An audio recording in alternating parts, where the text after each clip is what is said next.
Good morning, नमस्कार दोस्तों। हम इस वीडियो में देखने वाले हैं 8 से लेकर 9 अक्टूबर की जितने भी इम्पोर्टेंट करंट अफेयर के प्रश्न बन सकते हैं पूरे डिटेल में और एक्स्ट्रा फैक्ट के साथ में देखेंगे। अगर आपको इस वीडियो का पीडीएफ चाहिए होगा तो हमारे टेलीग्राम ग्रुप को ज्वाइन करके आप इस वीडियो का पीडीएफ डाउनलोड कर पाएंगे, जिसका लिंक इस वीडियो के डिस्क्रिप्शन में आपको मिल जाएगा। ओके दोस्तों, अब देखिए ये 2 दिनों की वीडियो, क्योंकि दोस्तों हम बीमार चल रहे थे कुछ दिनों से और इसी कारण हम वीडियो नहीं बना पाए। ओके, अब हम देखते हैं जैसे समय लेते हुए आज की वीडियो का पहला प्रश्न।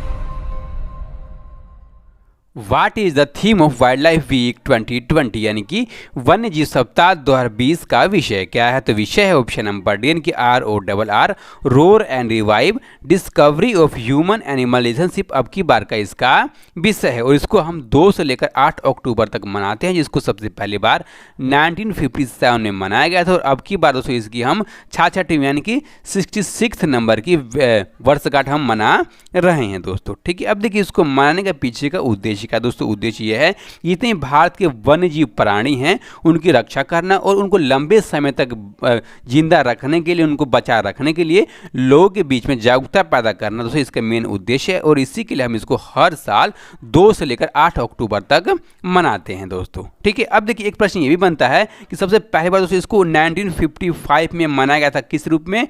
तो वन्यजीव दिवस के रूप में। लेकिन इसको 1957 से इसको वन्यजीव सप्ताह के रूप में मनाया जाने लगा है। ठीक है दोस्तों, अब देखिए भारत के पर्यटन टाइम के दोस्तों पर्यटन मंत्री हैं प्रकाश जावड़ेकर, और उन्होंने दोस्तों घोषणा की है कि जितने भी हमारे वन्यजीव प्राणी हैं दोस्तों उनको हम जिंदा रखने के लिए, उनको बचाने के लिए नए नए चिड़ियाघर खोले जाएंगे दोस्तों। जो भी चिड़ियाघर हैं उनमें अच्छी सुविधाएं दी जाएंगी। ठीक है, अब देखिए इसके लिए दोस्तों वो खर्च कितने करने वाले? इसके लिए वो खर्च करने वाले हैं 2020-21 के दौरान 422.76 करोड़ रुपये दोस्तों वो खर्च करने वाली है केंद्र सरकार, और जिसके अंतर्गत में 160 से अधिक चिड़ियाघर बनाए जाएंगे पूरे देश में।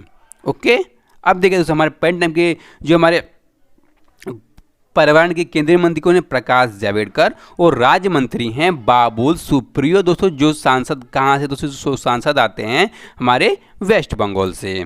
ओके, अब हम देखते हैं अगला प्रश्न 2 नंबर के लिए।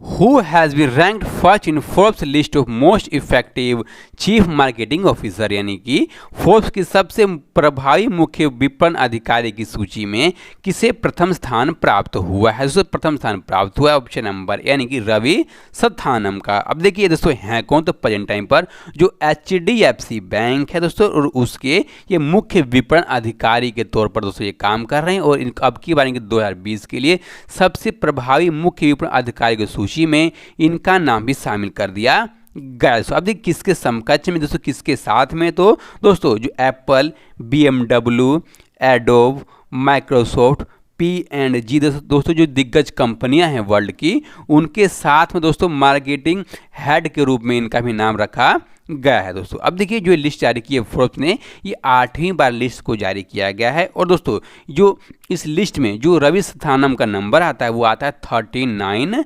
नंबर पर दोस्तों।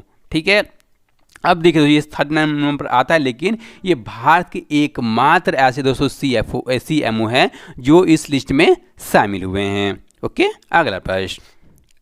किन 3 वैज्ञानिकों को वर्ष 2020 के चिकित्सा के क्षेत्र में योगदान हेतु नोबेल पुरस्कार के लिए चयनित किया गया है? चयनित किए गए हैं ऑप्शन नंबर यानी कि हार्वी जे ऑल्टर, माइकल ह्यूटन और चार्ल्स एम राइस को 2020 के चिकित्सा के क्षेत्र में उनके योगदान के हेतु नोबेल पुरस्कार देने के लिए चयनित किया गया दोस्तों। अब देखिए इसमें से हार्वी जे ऑल्टर और चार्ल्स एम राइस अमेरिका के वैज्ञानिक हैं, और जो माइकल ह्यूटन है दोस्तों ये ब्रिटिश के वैज्ञानिक हैं दोस्तों। ठीक है, अब देखिए जब इनको पुरस्कार दिया जाएगा दोस्तों तो उनमें उनको 10 मिलियन स्वीडन करोड़ यानी कि लगभग दोस्तों 11,18,000 अमेरिकी डॉलर की राशि दी जाएगी, और उसके साथ साथ में दोस्तों एक स्वर्ण पदक और ये पैसे साथ में उनके दिए जाने वाले हैं दोस्तों। अब देखिए इनके किस काम के लिए, किस खोज के लिए 2020 को नोबेल पुरस्कार दोस्तों दिया गया। अब देखिए आप जानते होंगे दोस्तों जो क्रोनिक हेपेटाइटिस C होता है दोस्तों, उसके दवा खोजने के लिए इन तीनों वैज्ञानिकों को अब की बार का नोबेल पुरस्कार से नवाजा गया दोस्तों। अब देखिए अब ऐसा हो गया है जो हेपेटाइटिस सी है दोस्तों, अगर किसी को बीमारी हो जाती है तो इसके दोस्तों दवा से ये ठीक किया जा सकता है, और इससे पहले दोस्तों ऐसा नहीं हुआ करता था। अब देखिए दोस्तों, एक अनुमान के अनुसार जो हेपेटाइटिस सी है उससे प्रति साल लगभग दोस्तों 70 मिलियन से अधिक पूरे वर्ल्ड में मामले आते हैं, और 4 लाख से अधिक लोग इस बीमारी से प्रति साल मर जाते हैं दोस्तों। ठीक है, अब हम जानेंगे दोस्तों किसके बारे में, तो अब हम जानेंगे इन तीनों व्यक्तियों के बारे में दोस्तों। अब देखिए, सबसे पहले जानते हैं हार्वे जे ऑल्टर के बारे में दोस्तों। वो वर्तमान में संक्रामक रोगों अनुभाग के प्रमुख के रूप में नेशनल इंस्टीट्यूट ऑफ हेल्थ में काम कर रहे हैं, और ट्रांसफ्यूजन मेडिकल विभाग में दोस्तों अनुसंधान के सहयोगी हैं। ठीक है, और दूसरे हैं माइकल ह्यूंटन दोस्तों। जो माइकल ह्यूंटन है वह वर्तमान में बायोलॉजी में कनाडा एक्सीलेंस रिसर्च चेयरमैन और अल्बर्टा विश्वविद्यालय में बायोलॉजी के लिए दोस्तों एक सिंह प्रोफेसर के तौर पर ये काम कर रहे हैं। ठीक है, और चार्ल्स एम राइस दोस्तों। अब देखिए, ये वर्तमान में कहें दोस्तों, वर्तमान में रॉकफेलर विश्वविद्यालय में हेपेटाइटिस सी के अध्ययन के लिए दोस्तों केंद्र में काम कर रहे हैं दोस्तों। अब देखिए, तीनों के बारे में हमने पूरे डिटेल में देख लिया है। अब हम देखेंगे केमिस्ट्री के क्षेत्र में नोबेल प्राइज किसको मिला, जिसकी घोषणा की गई 7 अक्टूबर 2020 को। Royal Swedish academy of science के महासचिव हैं गोरानके, जिन्होंने इसकी घोषणा करी दोस्तों। अब देखिए, इसको संयुक्त तौर पर फ्रांस के इमैनुअल चारमिनार और संयुक्त राज्य अमेरिका के जेनिफर जे को दोस्तों अब की बार का केमिस्ट्री के क्षेत्र में नोबेल प्राइज दिया गया। किस काम को दोस्तों? इनका जो काम है जीनोम संपादक का काम है दोस्तों, यानी कि CRISPR के दोस्तों जो प्रौद्योगिकी है उसके क्षेत्र में अपने योगदान के लिए इस पुरस्कार से अब की बार को नवाजा गया है दोस्तों। ठीक है, अब देखिए, पहली बार हुआ है जब 2 महिलाओं को संयुक्त रूप से रसायन विज्ञान में नोबेल पुरस्कार दिया गया है दोस्तों। अब देखिए, बहुत इंपॉर्टेंट हो जाता है, इसलिए आप इसको याद कर लीजिएगा। और जो इमैनुअल चारपियार है दोस्तों और जो जेनिफर ए हैं, अब की बार दोस्तों जो नोबेल प्राइज है अब से 1901 से लेकर के दोस्तों 2020 तक में ये 6वीं और 7वीं महिला हैं केमिस्ट्री के क्षेत्र में इस पुरस्कार को जीतने वाली। ठीक है, अब देखिए, जो CRISPR दोस्तों ये है क्या दोस्तों? अब देखिए, जैसे हम जानते हैं इस शोध का उपयोग करके जो जानवर, पौधे और सूक्ष्म जीव हैं उनके DNA को दोस्तों अधिक उच्च सटीकता के साथ हम बदल सकते हैं दोस्तों, उसका हम उसमें प्रभाव को देख सकते हैं। ठीक है, अब हम जानेंगे दोस्तों इन दोनों के बारे में। सबसे पहले हम जानते हैं इमैनुअल चारपियार के बारे में दोस्तों। अब देखिए, वह Max Planck unit for the science of pathology में यानी कि बर्लिन जर्मनी के दोस्तों निदेशक हैं, और दूसरी हैं जेनिफर ए डोडोना, वह कैलिफोर्निया के विश्वविद्यालय बर्कली USA में प्रोफेसर के तौर पर दोस्तों अपनी सेवाएं दे रही हैं। ठीक है, अब हम देखें दोस्तों किसके बारे में, तो फिजिक्स के क्षेत्र में जो नोबेल प्राइज दिया गया उसके बारे में, जिसकी घोषणा की गई 6 अक्टूबर 2020 को, और दोस्तों जो उसके महासचिव हैं उन्होंने इसकी घोषणा करी। ठीक है दोस्तों, अब देखिए, इसका जो आधा हिस्सा है उसको रेजर पेजरोज को दोस्तों दिया जाएगा, जो कहाँ के रहने वाले हैं दोस्तों, वो रहने वाले हैं यूनाइटेड किंगडम के लिए दोस्तों। ठीक है, अब देखिए, किस काम के दोस्तों, किस खोज के दोस्तों, आप जानते होंगे जो ब्लैक होल होता है उसका सापेक्षा के सामान्य सिद्धांतों के रूप में दोस्तों अपनी सेवाएं देने के लिए नए खोज के लिए दोस्तों अब की बार किस पुरस्कार से उनको नवाजा गया है। ठीक है दोस्तों, अब देखिए, जो आधा हिस्सा है उसको दिया जाए किसको, तो रिहार्ड जेल्बजेन दोस्तों जो जर्मनी के रहने वाले हैं, जो एंड्रिया गेजन दूसरे दोस्तों वो अमेरिका के रहने वाले, इनको दोस्तों संयुक्त तौर पर इस पुरस्कार से यानी कि नोबेल पुरस्कार ऑफ फिजिक्स के क्षेत्र में दोस्तों अब की बार ये पुरस्कार दिया जाएगा दोस्तों। इनके किस काम के लिए दोस्तों, हम जानते हैं कि जो आकाश गंगा यानी कि जो मिल्की वे होता है उसके केंद्र में एक सुपर मैसिव कॉम्पैक्ट बनता है दोस्तों, उसके ऑब्जेक्ट की खोज करने के लिए अब की बार दोस्तों ये पुरस्कार इनको दिया जाएगा संयुक्त तौर पर। ठीक है, अब हम दोस्तों देखते हैं क्या, तो दोस्तों पीछे हाल से संबंधित जो करंट अफेयर के प्रश्न हैं उनके बारे में दोस्तों आप जानते होंगे कि 17 सितंबर 2020 को हमारे देश के जो प्रधानमंत्री नरेंद्र मोदी है उनको दोस्तों एक वर्चुअली माध्यम से 30वें प्रथम IG नोबेल पुरस्कार यानी जो IG नोबेल पुरस्कार है उससे नवाजा गया, और दोस्तों ये भारत के दूसरे प्रधानमंत्री हैं दोस्तों इस पुरस्कार से नवाजा जाने वाले दोस्तों। पहले कौन थे दोस्तों, पहले थे हमारे जो अटल बिहारी वाजपेयी जो दोस्तों जिनकी मृत्यु हो गई है। ठीक है, अब हम देखते हैं 4 नंबर के लिए प्रश्न।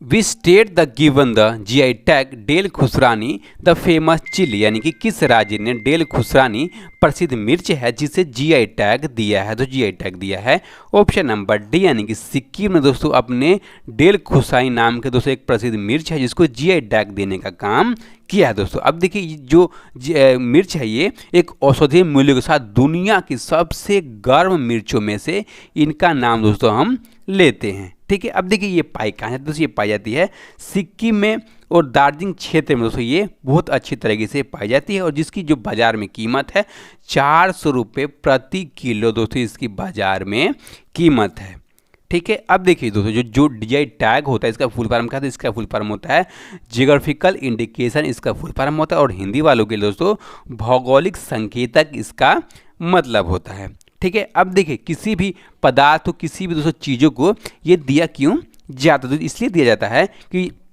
अगर दोस्तों किसी को दिए जाएंगे तो उसमें खास एक अपनी पहचान होगी और दोस्तों खास जगह पर ये पाया जाता है और इसके साथ साथ में दोस्तों जिसको हम जीआई टैग दे देते हैं उसका बाजार में जो रेट है वो भी बढ़ जाता है और इसको देखते हुए दोस्तों काफ़ी अधिक तरह पर इसको दिया जाता रहा है, ठीक है। अब देखिए दोस्तों जीआई टैग दिया गया था तो सिक्किम ने, तो सिक्किम के बारे में हम देख लेते हैं। जो सिक्किम है उसकी राजधानी है Gangtok, chief minister Prem Singh Tamang, governor Ganga Prasad और पार्लियामेंट में सीटें हैं राज्यसभा की एक और लोकसभा की भी एक ही है और राज्य बना था 16 मई 1975 को। राष्ट्रीय जानवर है सीरो,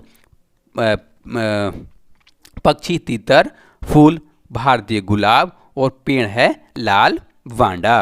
ओके, अगला प्रश्न, हवाई अड्डा किस राज्य या केंद्र शासित प्रदेश में भारतीय विमानपत्तन प्राधिकरण का पहला 100% सौर ऊर्जा संचालित हवाई अड्डा बन गया दोस्तों। अब देखिए कौन से राज्य केंद्र शासित प्रदेश में दोस्तों हवाई अड्डा पड़ता है जहां पर 100% सौर ऊर्जा से दोस्तों संचालित ये हवाई अड्डा है दोस्तों। अब देखिए पड़ता कहाँ, तो ऑप्शन नंबर ए यानी कि ये पुडुचेरी में पड़ता है जिसकी दोस्तों घोषणा कभी गई, तो 2 अक्टूबर 2020 को इसकी घोषणा की गई दोस्तों। इस हवाई अड्डे पर 500 किलोवाट पीक है दोस्तों, कितना 500 किलोवाट पीक दोस्तों यहाँ पर ये ऊर्जा लगभग बना देता है और जिससे दोस्तों पूरा जो हवाई अड्डा है उसी ऊर्जा पर चलता है, ठीक है दोस्तों। अब देखिए इसकी लागत कितनी आती है दोस्तों, इसकी लागत आती है 2.8 करोड़ रुपये इसकी दोस्तों लागत आती है, ठीक है। अब देखिए दोस्तों इससे जब इसको लागू कर दिया गया दोस्तों तो ये प्रति महीने 10 लाख रुपए से अधिक दोस्तों बिजली की जो आपूर्ति जो खर्च होगा उसको बचाने का काम करेगा दोस्तों। उसी के साथ साथ दोस्तों ये प्रति महीने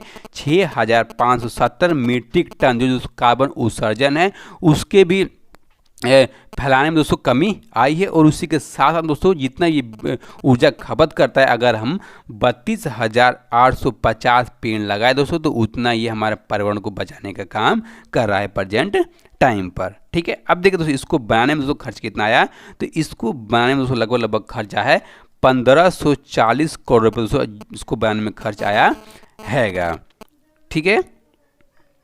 अब हम देखेंगे दोस्तों किसके बारे में, तो अब हम देखेंगे दोस्तों भारतीय विमानपत्तन प्राधिकरण के बारे में दोस्तों। ये भारत की एक मिनी रत्न कंपनी है और इसके अध्यक्ष है अरविंद सिंह और इसका मुख्यालय है न्यू दिल्ली में।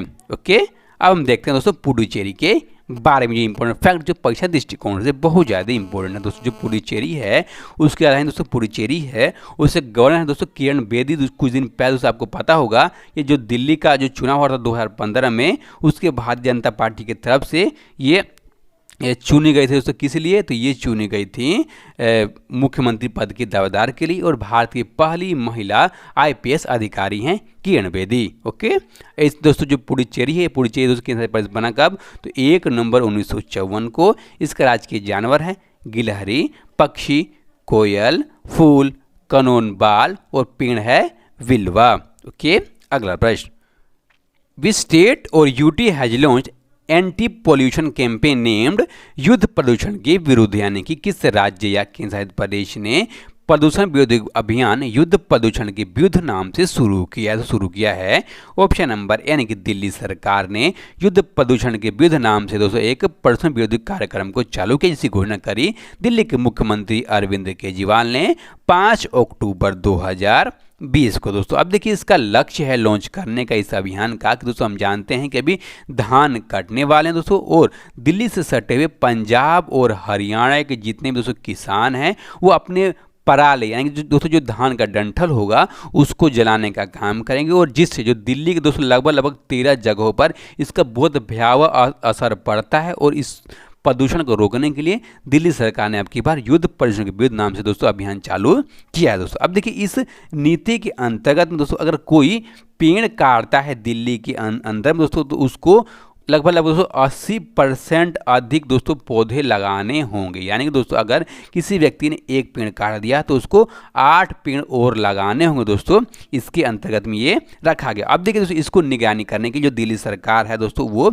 जल्द ही ग्रीन दिल्ली नाम से दोस्तों एक मोबाइल एप्लीकेशन को लॉन्च करने वाली, जिसके अंतर्गत दोस्तों कितने पेड़ कट रहे हैं दोस्तों, कौन पेड़ लगा रहा है कि नहीं लगा रहा है, कितना दोस्तों कहाँ प्रदूषण है, उसको नियंत्रण करने के लिए क्या क्या काम किए जा रहे हैं दोस्तों। और सीधे उस पर फोटो आ रहा है दोस्तों, मोबाइल एप्लीकेशन होगा, और हम आप दोस्तों फोटो की सहायता से इस उपयोग का उपयोग कर सकते हैं बहुत आसान तरीके से दोस्तों। ठीक है, अब देखिए दोस्तों जो दिल्ली का लगभग 300 किलोमीटर का एरिया दोस्तों, और उस एरिया में इस एप्लीकेशन को लॉन्च किया जाएगा दोस्तों। तब इसका काम होगा देखने का, और प्रेजेंट टाइम दोस्तों इस पूरा दिल्ली में इस अभियान को लॉन्च किया गया है दोस्तों। ठीक है, अब हम देखें दोस्तों दिल्ली के बारे में दोस्तों। आपने देख लिया इसके मुख्यमंत्री हैं अरविंद केजरीवाल, ठीक है, इसके राज्यपाल हैं अनिल बैजल, और दोस्तों जो यूनेस्को की जो विश्व विरासत स्थल है दोस्तों उसमें दिल्ली की जो जगह है उनका नाम क्या है तो हुमायूं का मकबरा, कुतुब मीनार, और दोस्तों इसके अलावा जो लाल किला है वो भी वर्ल्ड हेरिटेज साइट के अंडर में दोस्तों आता है। ठीक है, अब हम देखेंगे अगला प्रश्न 7 नंबर के लिए।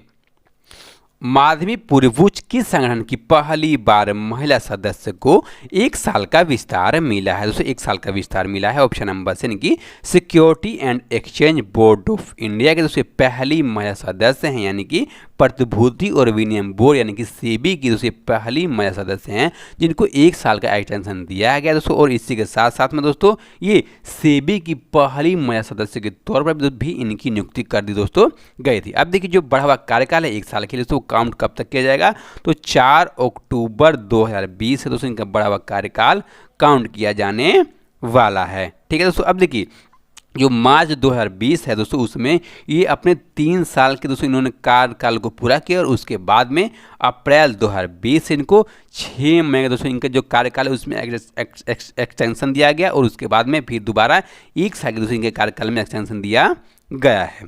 ठीक है, अब हम देखें दोस्तों किसके बारे में, अब हम देखेंगे भारतीय प्रतिभूति और विनिमय बोर्ड यानी कि security and exchange board of India के बारे में, जिसके अध्यक्ष है प्रेजेंट टाइम पर कौन तो अजय त्यागी, और इसकी मुख्यालय है मुंबई यानी कि महाराष्ट्र में इसका मुख्यालय है। ओके, अगला प्रश्न, Indo American chamber of commerce ने हाल ही में किस भारतीय उद्योगपति को IACC life time achievement and global excellence पुरस्कार से सम्मानित किया है? ऑप्शन नंबर बी आएंगे दोस्तों रतन टाटा हैं, उनको पहली बार दोस्तों जो अमेरिकी Indo American chamber of commerce है इसने लाइफ टाइम अचीवमेंट पुरस्कार से नवाजा है दोस्तों। किसको तो रतन टाटा ने दोस्तों। अब देखिए इनके किस काम के लिए दोस्तों इन्होंने अमेरिका में जो भारत दोस्तों उद्योग है टाटा उसको अच्छी तरह वहाँ पे दोस्तों इस्टेब्लिश किया, वहाँ पे दोस्तों प्रचार किया और अच्छा दोस्तों वहाँ से मुनाफा कमाया, और इसी के लिए दोस्तों अब की बार लाइफ टाइम अचीवमेंट पुरस्कार के लिए किसको दिया गया तो रतन टाटा को। दोस्तों ऐसा पहली बार हुआ है कि Indo American chamber of commerce ने पहली बार दोस्तों किसी व्यक्ति को लाइफ टाइम अचीवमेंट पुरस्कार से नवाजा है। ठीक है दोस्तों, अब देखिए जो रतन टाटा हैं इनको दोस्तों 2008 में पद्म भूषण दिया गया था। ठीक है दोस्तों, और पद्म विभूषण उनको 2000 में दोस्तों दिया गया था। उसके बाद में दोस्तों हम जानेंगे इसके बारे में तो अमेरिकन चैम्बर ऑफ कॉमर्स के बारे में। इसके राष्ट्रीय अध्यक्ष हैं पूर्णचंद्र राव सुपरमैन, और इसका मुख्यालय है मुंबई महाराष्ट्र में इसका मुख्यालय है। ओके, अगला प्रश्न, रिलायंस लाइफ साइंसेज ने ऐसे RT-PCR किट विकसित की है जो लगभग कितने घंटे में कोविड-19 की जांच का परिणाम दे देती है दोस्तों? दे देती है ऑप्शन नंबर ए यानी कि 2 घंटे में। जिसको बनाया किसने जिसको बना है रिलायंस लाइफ साइंसेज दोस्तों। अगर कोई व्यक्ति RT-PCR दोस्तों टेस्ट कराता है कोविड-19 के लिए तो उसका जो परिणाम है केवल 2 घंटे में आ जाएगा दोस्तों। अब देखिए प्रेजेंट टाइम पर होता है दोस्तों, प्रेजेंट टाइम पर होता है अगर कोई व्यक्ति RT-PCR टेस्ट कराता है तो उसका जो रिजल्ट है दोस्तों टेस्ट का वो 24 घंटे के अंदर में आता है दोस्तों। अब देखिए अगर ये आ जाएगा तो बहुत कम समय में दोस्तों हम ज़्यादा टेस्ट कर पाएंगे, और दोस्तों जो हमारा देश है बहुत अच्छी स्थिति में आ जाएगा। ठीक है, अब देखिए इसको लॉन्च किसने किया, इसको लॉन्च किया रिलायंस लाइफ साइंसेज ने इसको लॉन्च किया हुआ है दोस्तों। अब हम देखेंगे अगला प्रश्न 10 नंबर के लिए। भारत सरकार की ओर से गांधी जयंती पर किस देश को 41 एम्बुलेंस और 6 स्कूल बसें उपहार में दी गई दोस्तों। अब देखिए इस देश का नाम है ऑप्शन नंबर डी यानी कि नेपाल को भारत सरकार ने गांधी जयंती के उपलक्ष्य पर 41 एम्बुलेंस और 6 स्कूल बसें उपहार में दी हैं दोस्तों। ठीक है, अब देखिए जो स्कूल बस है, जो एम्बुलेंस है दोस्तों, इसको लगाया कहाँ जाएगा दोस्तों, नेपाल में। दोस्तों इसको लगाया जाएगा नेपाल के 30 जिलों में दोस्तों इसको लगाया जाने वाला है। ठीक है, अब देखिए दोस्तों लगभग 1994 से दोस्तों जो भारत सरकार है उसने 823 एम्बुलेंस दी है किसको, तो नेपाल सरकार को दोस्तों एम्बुलेंस दी है। ठीक है, अब देखिए दोस्तों अब से पहली बार हुआ है गांधी जयंती के उपलक्ष्य पर basic life time support, common life support और एडवांस लाइफ सपोर्ट गुणवत्ता वाली 6 एम्बुलेंस दोस्तों की सेवाएं भी दी गई हैं दोस्तों अभी प्रेजेंट टाइम पर। इससे पहली बार इन दोस्तों सुविधाओं से लैस एम्बुलेंस नहीं दी जाती थी। ठीक है, अगला प्रश्न, who has been appointment as the brand ambassador and advisor of sports tech startup Hudle, यानी कि स्पोर्ट्स टेकअप हुडले के ब्रांड एम्बेसडर और सलाहकार के रूप में किसे नियुक्त किया गया है दोस्तों। नियुक्त किए गए हैं ऑप्शन नंबर डी यानी Ajinkya Rahane. Sport take up startup company है हुडले, इनके ब्रांड एम्बेसडर के तौर पर इनकी नियुक्ति कर दी गई है दोस्तों। अब देखिए अगर कि इस कंपनी को किसी भी सलाह के जोड़ से स्पोर्ट्स से जुड़े हुए दोस्तों, तो ये इसका सलाह देंगे कौन, तो अजिंक्य रहाणे दोस्तों देने का काम करने वाले हैं। ठीक है दोस्तों, अब देखिए जो अजिंक्य रहाणे हैं ये प्रेजेंट टाइम पर दोस्तों इंडियन क्रिकेट टीम में ये खेलते हैं। और ये दोस्तों प्रेजेंट टाइम पर जो 2020 का जो IPL की इंडियन प्रीमियर लीग हो रहा है दोस्तों कहाँ पर, तो संयुक्त अरब अमीरात में, उसमें दिल्ली के तरफ दोस्तों ये खेलने का काम कर रहे हैं प्रेजेंट टाइम पर दोस्तों। अब देखिए इन्होंने 2011 में इंग्लैंड के खिलाफ और 2013 में दोस्तों ऑस्ट्रेलिया के खिलाफ टेस्ट में डेब्यू किया था दोस्तों। अब देखिए दोस्तों इन्होंने 2011 में वनडे में और 2013 में टेस्ट में डेब्यू किया था। ठीक है, अब देखिए दोस्तों जो हुडले नाम की कंपनी है दोस्तों ये एक इवेंट्स और मैनेजमेंट कंपनी है। किससे जुड़ी हुई दोस्तों, ये जुड़ी हुई स्पोर्ट्स से जुड़ी। अगर कोई दोस्तों व्यक्ति चाहे कि वो इवेंट कराना चाहे दोस्तों, मैनेजमेंट कराना चाहे, तो इस कंपनी से दोस्तों कंसल्ट कर सकता है और इसमें सेवाएं अपनी ले सकता है दोस्तों। अब देखिए प्रेजेंट टाइम पर जो दिल्ली NCR महाराष्ट्र और केरल में 350 से अधिक जो खेल स्थल हैं उसके साथ इस कंपनी ने भागीदारी किया दोस्तों। और इसमें दोस्तों खर्च कितना किया, इन्होंने दोस्तों खर्च किया दोस्तों 5 लाख रुपए दोस्तों इन्होंने खर्च किया है। और वहाँ का जो मैनेजमेंट करने का दोस्तों इन्होंने काम किया है। ठीक है, अब देखिए जो हुडले है इसका संस्थापक और CEO दोस्तों कौन है, तो सुहेल नारायण, और इसका मुख्यालय है न्यू दिल्ली में। ओके, अगला प्रश्न, cricketer Najeeb Tarakai who passed away recently played for which country, यानी कि हाल ही में क्रिकेटर नजीब तरकाई का निधन हो गया, वह किस देश के लिए खेलते थे दोस्तों। वो खेलते थे ऑप्शन नंबर सी यानी कि अफगानिस्तान के लिए खेलते थे।